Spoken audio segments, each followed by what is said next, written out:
Bonjour à toutes et à tous, nous sommes le jeudi 14 décembre. On fait le point sur l'actualité vendéenne à la mi-journée. En 2024, il faudra encore mieux trier ces déchets. Une nouvelle mesure de la loi anti-gaspillage pour une économie circulaire entrera en vigueur le 1er janvier. Trier à la source les biodéchets sera désormais obligatoire. Les collectivités doivent proposer des solutions et la Roche-sur-Yon Agglomération va mettre en place des bacs de compostage pour les particuliers. Ce dispositif devrait permettre de réduire de 10% le tonnage des poubelles grises. 9 sites de compostage collectif existent déjà. Diane Delangle a rencontré le maire de la Roche-sur-Yon. Et nous nous trouvons au jardin partagé de Gauly pour parler de cette nouvelle gestion des déchets. Alors, il y a beaucoup de choses à en dire. La première, c'est que ce système ici de compost fonctionne très bien et ça va continuer. Ce système de compostage fonctionne extrêmement bien. Le principe, c'est que les habitants, une fois par semaine, viennent conduire leurs biodéchets.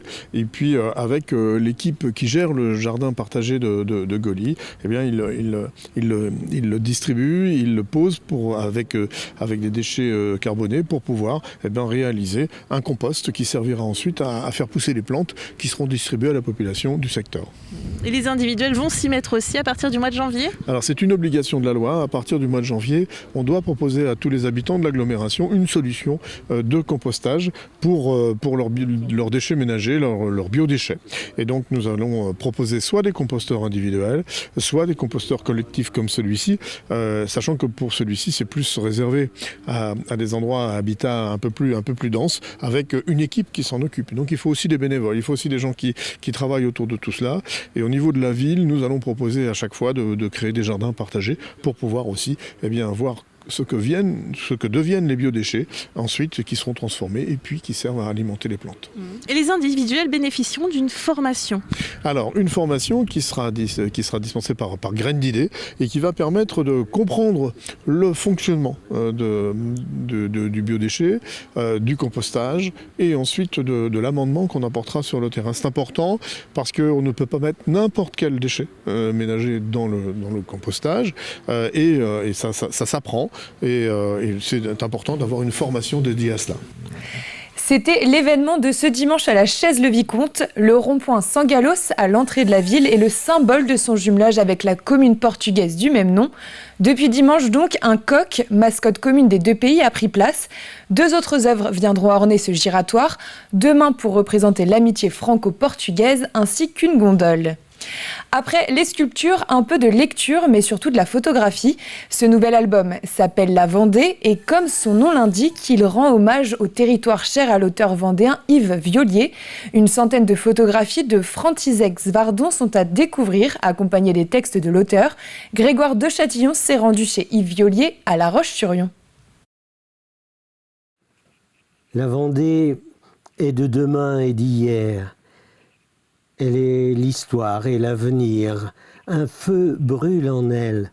La Vendée, un album de photographies comme une promenade à travers la sensibilité du plus populaire des romanciers vendéens, Yves Violier, et le regard du photographe František Svardon.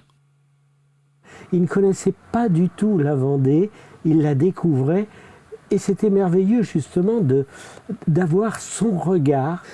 J'ai voulu que cette promenade à travers la Vendée soit une véritable découverte, mais avec ma sensibilité, une sensibilité, mon approche, les émotions que me donne cette Vendée, mes sources. Parce qu'en fait, dans ce livre-là, il y a les sources de mes romans. Ce département est d'une richesse inépuisable pour Yves Violier. Dans ce livre, vous y découvrirez un texte hommage toutes les 10 pages, ainsi qu'une centaine de photographies. Il y a une photo, par exemple, du monument à Georges Clemenceau à Saint-Hermine. Je l'ai amené là-bas, on était ensemble. Moi, je pensais qu'il allait faire une photo du monument de face. On voit Clemenceau là avec des poilus. Lui, il est passé par derrière. Il a aperçu les restes de la petite chapelle qui se trouvait de l'autre côté de la route. On a Clemenceau de dos avec ses hommes et qui regarde vers l'horizon. La photo est absolument superbe. Elle parle vraiment. Ici, en double page, le sanctuaire de la Salette, situé à la Rabatelière. c'est un tel ouvrage d'art à la Ravatelière. Je dis, c'est comme un monument du facteur Cheval. C'est une œuvre d'art. Et cette photo-là, pour moi, elle est emblématique aussi. La Vendée, un territoire qui inspire et émerveille. Un livre aux éditions du Cygne pour les amoureux de la Vendée. Nouveau record pour le bus de Noël. 3700 cadeaux ont été récoltés pour la 6e édition de cette opération. Maintenant, 3 associations, Face Vendée, le Secours catholique et la Croix-Rouge, vont pouvoir les distribuer à leurs bénéficiaires afin que les enfants profitent de la magie de Noël. Dans la vente, il n'y a que des tout petits prix, 2 €, c'est symbolique.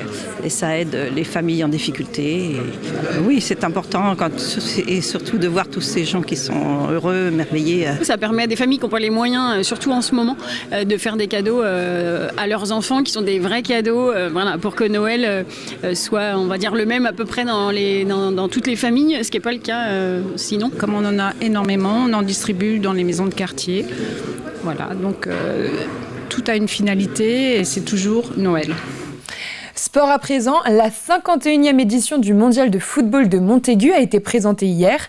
Réservée aux U16, la compétition se tiendra du 25 mars au 1er avril prochain. Le parrain de cette édition n'est autre que le milieu de terrain du FC Nantes, Moussa Sissoko.